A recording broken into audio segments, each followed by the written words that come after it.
Lorsque nous plongeons dans les profondeurs du monde du crime organisé, l'histoire de Joaquín Guzmán Loera, connu mondialement sous le surnom de El Chapo, s'impose comme l'une des histoires les plus fascinantes et les plus complexes. La vie de El Chapo n'a pas été une simple aventure individuelle dans le monde de la drogue, mais une véritable épopée qui incarne des transformations sociales, politiques et sécuritaires profondes au Mexique et dans le monde.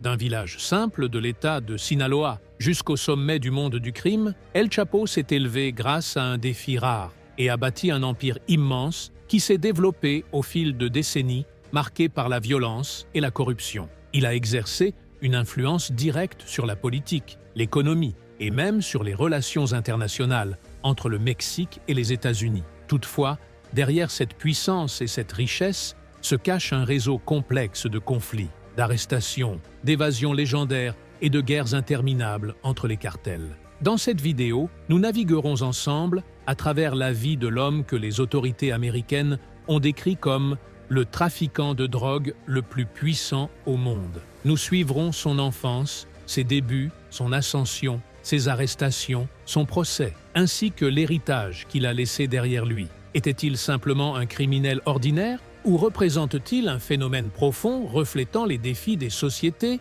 dans lesquelles il a grandi? Restez avec nous jusqu'à la fin et n'oubliez pas de nous soutenir en aimant la vidéo et en vous abonnant à la chaîne afin de recevoir toutes les nouveautés.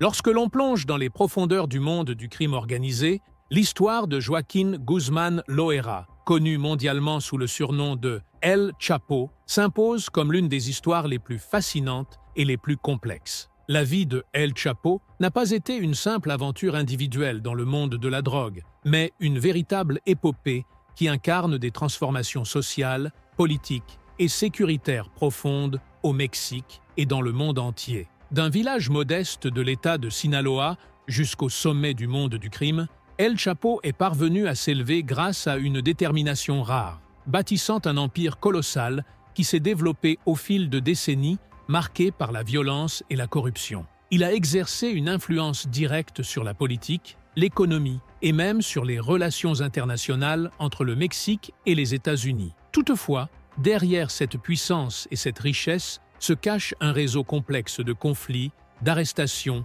d'évasions légendaires et de guerres interminables entre cartels. Dans cette vidéo, nous naviguerons ensemble à travers la vie de l'homme, que les autorités américaines ont qualifié de trafiquant de drogue le plus puissant au monde. Nous suivrons son enfance, ses débuts, son ascension, ses arrestations, son procès, ainsi que l'héritage qu'il a laissé derrière lui. Était-il simplement un criminel ordinaire ou représente-t-il un phénomène profond reflétant les défis des sociétés dans lesquelles il a grandi? Restez avec nous jusqu'à la fin et n'oubliez pas de soutenir notre travail en aimant la vidéo et en vous abonnant à la chaîne afin de recevoir toutes les nouveautés. Joaquín Guzmán Loera, connu sous le surnom de El Chapo, qui signifie « le petit » dans l'argot mexicain, est né le 4 avril 1957 dans le village de La Tuna, situé dans l'État de Sinaloa, au nord-ouest du Mexique. Il a grandi au sein d'une famille simple et pauvre,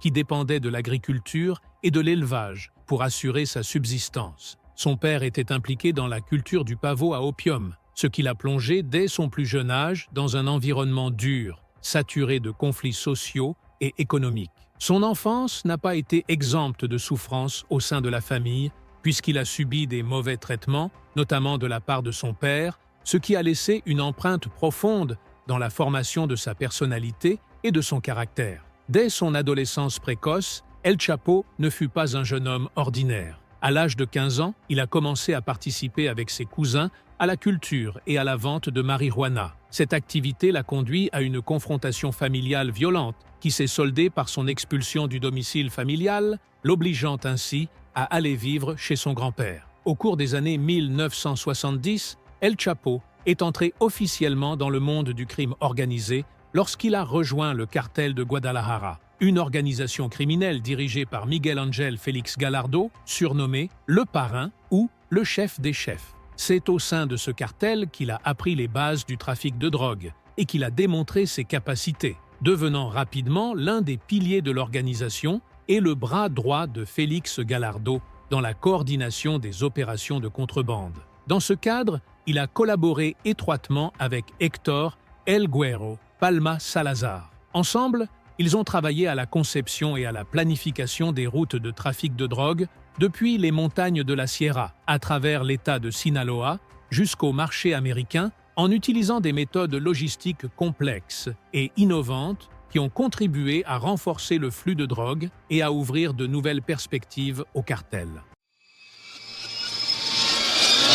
Avec l'arrestation de Miguel Ángel Félix Gallardo, considéré comme le chef du cartel de Guadalajara et l'un des piliers du trafic de drogue au Mexique, au milieu des années 90, un vide majeur s'est créé dans le monde du narcotrafic mexicain. Joaquín Guzmán Loera a su exploiter cette opportunité historique pour fonder le cartel de Sinaloa, qui ne s'est pas limité à être une simple organisation criminelle, mais s'est transformé en une entité complexe et extrêmement puissante dominant le crime organisé au Mexique et à l'échelle mondiale. Sous la direction d'El Chapo, le cartel de Sinaloa n'a pas cantonné ses activités au seul trafic de drogue. Il s'est développé pour devenir une machine criminelle intégrée, dotée d'une infrastructure technique avancée. Le cartel a mis en place un réseau de tunnels secrets souterrains longs et sophistiqués, équipés de systèmes modernes d'éclairage et de ventilation, permettant de faire passer des quantités colossales de drogue vers les États-Unis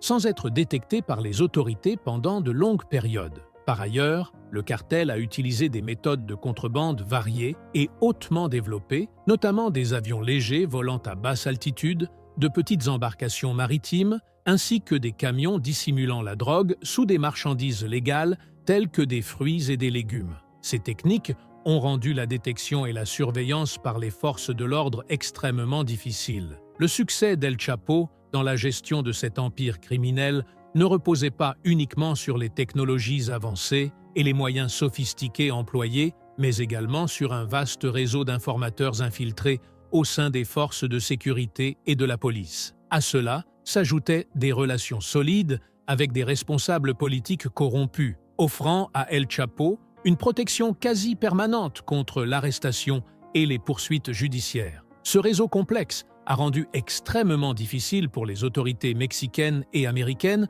de l'arrêter ou même de suivre précisément ses activités, malgré les efforts intensifs déployés contre lui. À partir de l'année 2003, et après l'arrestation de son principal rival Osiel Cárdenas, chef du cartel du Golfe, Joaquín Guzmán Loera est parvenu à consolider sa position en tant que dirigeant absolu du cartel de Sinaloa. Il a exploité cette situation non seulement pour préserver sa place, mais aussi pour étendre considérablement ses activités, en mettant en place un réseau de trafic massif et multinational. Sous sa direction, les opérations du cartel ont permis le transport de quantités énormes et variées de drogues, notamment la cocaïne, l'héroïne, la méthamphétamine et la marijuana. Ces substances n'étaient pas destinées uniquement au Mexique et aux États-Unis, qui constituaient son principal marché, mais étaient également acheminées vers d'autres continents tels que l'Europe, l'Asie et l'Afrique, ce qui démontre l'ampleur de l'influence de cette organisation et sa profonde infiltration dans les marchés mondiaux. De nombreux rapports ont indiqué que la fortune d'El Chapo était exceptionnellement colossale. Le magazine Forbes l'a classé entre 2009 et 2011 parmi les personnalités les plus puissantes du monde, atteignant des positions avancées allant jusqu'à la 41e place mondiale. Un exploit sans précédent pour un individu issu du monde du crime organisé. Le département du Trésor des États-Unis a également confirmé qu'El Chapo était le trafiquant de drogue le plus puissant au monde et l'un des hommes les plus riches du Mexique, ce qui constitue une reconnaissance explicite de l'ampleur de la domination économique qu'il a exercée à travers ses opérations de trafic et les réseaux de corruption qu'il dirigeait. L'influence d'El Chapo ne se limitait pas à l'argent. Il était également connu pour ses méthodes brutales et extrêmement violentes qu'il utilisait pour éliminer ses ennemis et ses rivaux. Il s'appuyait sur des assassinats organisés et des pratiques de torture systématiques, ce qui rendait son nom redouté non seulement dans les milieux criminels, mais aussi au sein des institutions sécuritaires et judiciaires, incapables pendant de longues périodes de lui faire face. Cette gestion brutale des activités criminelles lui a conféré une réputation de terreur et de puissance, faisant de lui une incarnation concrète de la violence organisée dans le monde du narcotrafic. En 1993, la vie de El Chapo a connu un tournant décisif lorsqu'il a été arrêté au Guatemala, avant d'être remis aux autorités mexicaines. Il a ensuite été condamné à une peine de 20 ans de prison dans l'un des établissements pénitentiaires les plus sécurisés du Mexique, la prison de La Palma, connue par la suite sous le nom de Altiplano, un centre carcéral caractérisé par un niveau de sécurité extrêmement élevé. Malgré la rigueur des mesures sécuritaires mises en place pour sa détention, sa période d'incarcération n'a pas duré aussi longtemps que prévu. En janvier 2001, El Chapo a inscrit un épisode inoubliable dans l'histoire du crime organisé lorsqu'il est parvenu à s'évader de prison d'une manière digne des films cinématographiques. Il a utilisé la corruption des gardiens comme moyen principal pour faciliter son évasion, profitant d'un moment de transfert du linge afin de se cacher à l'intérieur d'un chariot de blanchisserie, ce qui lui a permis d'être transporté hors des murs de la prison sans être découvert avant l'écoulement de plusieurs heures. Cette évasion n'a pas été un simple succès individuel, mais un message puissant adressé aux autorités mexicaines et internationales quant à la capacité de son réseau à pénétrer les dispositifs de sécurité les plus stricts. Après son évasion, les efforts des autorités mexicaines et américaines se sont intensifiés de manière significative afin de le traquer. Les deux pays ont annoncé des récompenses financières importantes pour toute information conduisant à son arrestation. Cette initiative reflétait l'extrême dangerosité d'El Chapo et son influence mondiale dans le trafic de drogue. La récompense offerte par les États-Unis a atteint 5 millions de dollars, tandis que celle annoncée par le Mexique s'élevait à environ 3,8 millions de dollars. Cette coopération bilatérale mettait en évidence la détermination des autorités à faire face à son pouvoir et à imposer l'état de droit, quel qu'en soit le coût. Après son évasion de prison, Joaquín Guzmán Loera a commencé à étendre son empire au sein du monde criminel mexicain en ciblant la ville de Tijuana, en raison de sa position stratégique à la frontière et de son rôle central dans le trafic de drogue. Toutefois, la prise de contrôle de Tijuana ne fut pas une tâche facile, car il s'est heurté au groupe des frères Arellano Félix, une organisation armée disposant d'une influence considérable et refusant de céder son contrôle sur la région. Le conflit entre les deux camps s'est intensifié et a dégénéré en affrontements sanglants et en assassinats ciblés. Parmi les événements les plus marquants figure la tentative d'assassinat visant les dirigeants des frères Arellano Félix, qui a conduit à la mort d'une personnalité religieuse de premier plan, le cardinal Juan Jesús Posadas Ocampo, archevêque de Guadalajara. Par la suite, la violence s'est propagée à travers différentes régions du Mexique, provoquant un climat de chaos et d'instabilité qui a affecté aussi bien les civils que les organisations criminelles. Face à cette escalade de violence, les autorités ont lancé de vastes opérations sécuritaires et procédé à l'arrestation de nombreux chefs de cartels et de groupes armés. Malgré ces pressions croissantes, El Chapo est parvenu à maintenir son influence grâce à un vaste réseau d'agents et d'informateurs, ainsi qu'au soutien d'une partie de la population locale, qui le considérait comme une figure héroïque, fournissant protection et services. Ce soutien populaire lui a permis de rester hors de portée des autorités et de poursuivre son contrôle malgré les conditions instables et les conflits qui ont ravagé Tijuana, confirmant ainsi sa capacité à survivre et à demeurer au sommet du crime organisé.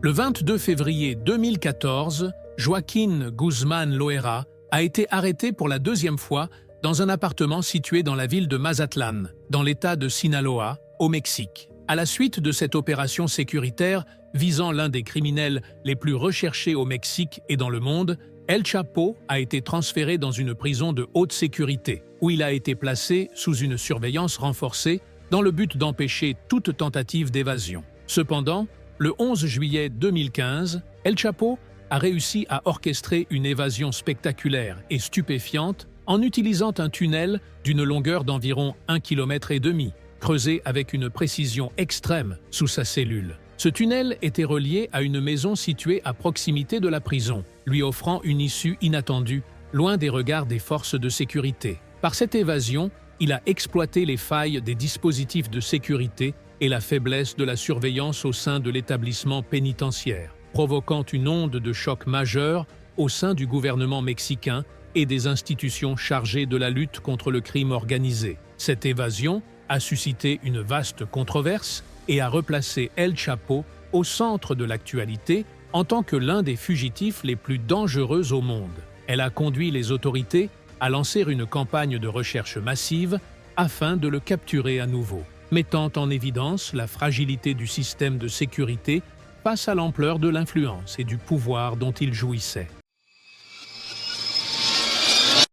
Le 8 janvier 2016, à la suite d'une vaste et longue opération de sécurité menée dans la ville mexicaine de Los Mochis, Joaquín Guzmán Loera, connu sous le nom de El Chapo, a été arrêté une nouvelle fois. Cette opération est intervenue après des années de traque continue et a conduit à la capture de l'un des trafiquants de drogue les plus dangereux au monde. Après son arrestation, El Chapo a été officiellement extradé vers les États-Unis en 2017, dans une étape qui a marqué un tournant majeur dans la manière dont il a été traité sur le plan judiciaire au niveau international. Le procès d'El Chapo a débuté en novembre 2018 à New York, dans un contexte de mesures de sécurité exceptionnelles et renforcées, compte tenu de la dangerosité de l'accusé et de l'ampleur de son influence passée. Il a comparu devant la justice en faisant face à 17 chefs d'accusation criminels, parmi lesquels figuraient notamment le trafic de drogue transfrontalier, le blanchiment d'argent et l'implication dans des crimes de meurtre organisés. Ce procès a attiré l'attention du monde entier en raison de son importance majeure dans la lutte contre le crime organisé. Les audiences du procès ont été marquées par la présentation détaillée de témoignages apportés par 56 témoins comprenant d'anciens membres du cartel de Sinaloa, des agents fédéraux et des informateurs. Ces témoins ont livré des récits glaçants et des informations précises sur la manière dont El Chapo gérait son empire criminel. Leurs déclarations ont mis en lumière un réseau complexe de corruption et de violence, révélant l'ampleur considérable du pouvoir et de l'influence dont il disposait. Le 12 février 2019, le verdict judiciaire a été rendu. El Chapo a été reconnu coupable de l'ensemble des accusations portées contre lui. Le tribunal a prononcé à son encontre une peine de réclusion criminelle à perpétuité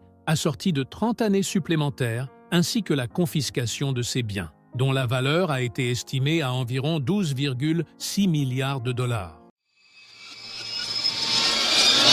Joaquín Guzmán Loera purge sa longue peine dans la prison fédérale ADX Florence, située dans l'État du Colorado, l'un des établissements pénitentiaires les plus sécurisés des États-Unis, réservé à l'incarcération des criminels les plus dangereux. Cette prison représente la fin d'un long parcours d'évasion et de traque mené par Guzmán, car il est quasiment impossible de s'en échapper ou d'exercer une influence sur le monde extérieur depuis son intérieur. Malgré son incarcération derrière les barreaux, l'influence d'El Chapo demeure forte à travers sa famille, qui continue de diriger le cartel de Sinaloa avec efficacité. Parmi les figures les plus importantes figure son fils Iván Archibaldo Guzmán, qui a été arrêté à la mi-2024, dans un contexte marqué par l'intensification du rôle de la famille dans le trafic de fentanyl, une substance responsable d'une grave crise sanitaire aux États-Unis. Les rapports ont également révélé que la famille Guzmán a eu recours à des méthodes de torture extrêmement brutales contre ses adversaires. Son épouse la plus récente, Adriana Meza Torres, est apparue comme une jeune dirigeante à l'influence croissante, exhibant sa richesse sur les réseaux sociaux et s'appuyant sur l'héritage profondément enraciné de la famille dans le crime organisé. La famille Guzmán Loera constitue le pilier central de la continuité de l'héritage d'El Chapo, puisque ses fils ont repris la direction du réseau criminel et ont réussi à maintenir les activités du cartel. Aux côtés d'Iván se distingue Ovidio Guzmán López, connu sous le surnom de El Ratón, qui a été arrêté en 2023 après de violents affrontements avec les forces de l'ordre dans la ville de Culiacán. En plus d'Ovidio, apparaissent Jesus Alfredo et Ivan Archibaldo, connus sous le nom de Los Chapitos. Ces derniers ont été impliqués dans des actes de violence extrême et de torture brutale à l'encontre de leurs ennemis, notamment l'utilisation de piments forts sur les plaies ouvertes. Ces pratiques terrifiantes confirment que l'héritage d'El Chapo demeure vivant et dominant dans le monde du crime organisé. La famille Guzmán Loera, restant au cœur d'opérations criminelles s'étendant du Mexique aux États-Unis et à d'autres régions, malgré les tentatives répétées visant à limiter leur influence. Conclusion. La vie d'El Chapo incarne l'histoire d'une ascension fulgurante depuis une pauvreté extrême jusqu'à la construction d'un empire criminel transnational, suivi de sa chute définitive derrière les barreaux des prisons les plus sécurisées. Malgré son arrestation et son incarcération, son héritage demeure présent, dominant le monde du crime organisé et constituant un défi sécuritaire permanent pour le Mexique et les États-Unis. L'histoire d'El Chapo révèle comment un seul individu peut bâtir un réseau de corruption et de violence et laisser une empreinte profonde sur la politique et la sécurité dans une lutte qui n'a pas encore trouvé son issue finale.